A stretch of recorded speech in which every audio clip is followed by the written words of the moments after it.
Мій пес. Знайшов сиріжку. Зараз дам йому пожертву її. Ось така зелена. Він вже взяв. Він любить сиріжки. Ось так пес. І сиріжки.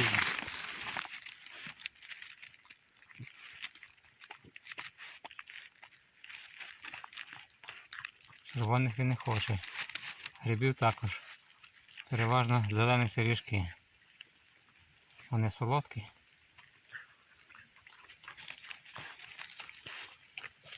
Пробував різні гриби. Тільки такі. Все, нема. Шукай, бери. Ось така була сиріжка. А то мій пес. Сиріжки вже нема. А пес вже нагодований. Всім дякую, що дивився. Підписуйтесь на канал.